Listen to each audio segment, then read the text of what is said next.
4 years ago, I landed in Sweden with 2 suitcases in a career that no longer existed. I had been an ICU nurse, a university program director. I managed humanitarian programs with budgets of millions of dollars. And suddenly, none of it counted. No lessons, no network, no language, starting from zero at 40. Today, I'm studying at one of the top medical university in Europe, healthcare system in Sweden, and building this channel. In this video, I'm gonna show you the exact discipline system that made that possible. Because here is the truth. Motivations didn't get me here. A system did. If you haven't met, my name is Ehsanullah Zahir. I'm licensed nurse in Sweden, a former NGO program director, and I spent over a decade in leadership. And I spent over a decade leading teams and programs in one of the hardest environments on earth. This channel is about evidence-based performance. How high performers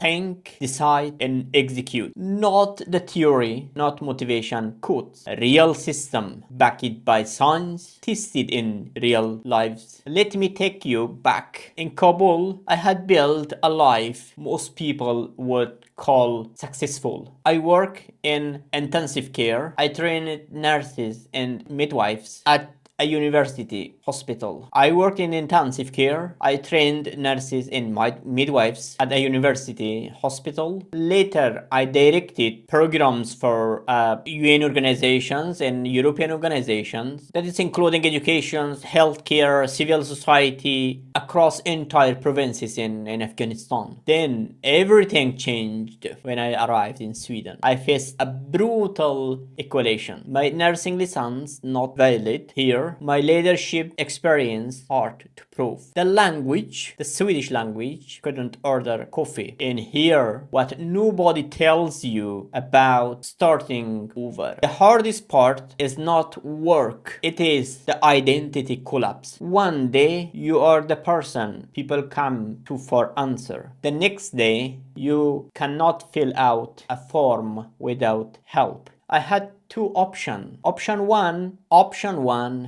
grieve the old life forever. Option 2, treat starting over. As a project, I chose option 2 and I approached it the way I ran humanitarian programs. With a clear goal, a timeline in a system that did depend on how I felt that day. Now, why I am telling you this? Because you do not need to flee a country to face a restart. Maybe it is a career change, a divorce, a failed business leads nowhere. The situation is different. The psychology is identical. And the research is clear. People who successfully rebuild don't rely on willpower. They rely on structures. So here are the 3 principles that carried me through. In the science behind each one, principle 1, shrink the goal until it is daily. When I started learning Swedish, the real goal was terrifying. Professional fluency, C8,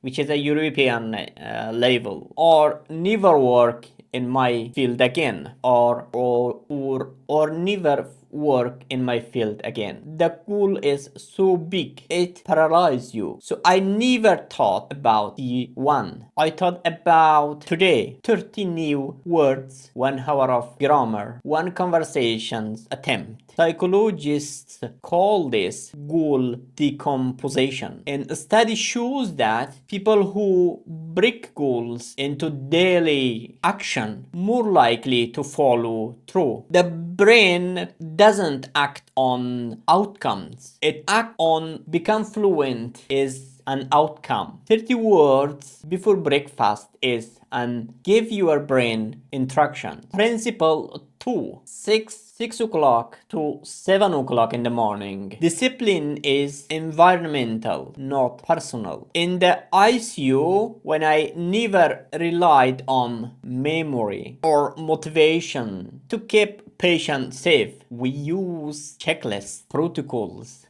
system, because when a human tired, stressed, or emotional willpower fails. So I designed my environment to make this right thing. The easy thing, my study books open on the desk before I went to bed. My phone in another room until lunch. Swedish radio playing the moment I woke up. Research on habit formation shows the same thing. Context beat intention. Stop trying to be disciplined, but build a room where discipline is the default. Principle 3. Protect one identity habit when everything collapses. To yourself, you need one daily action that proves to yourself who you are becoming. For me, it was studying every single morning.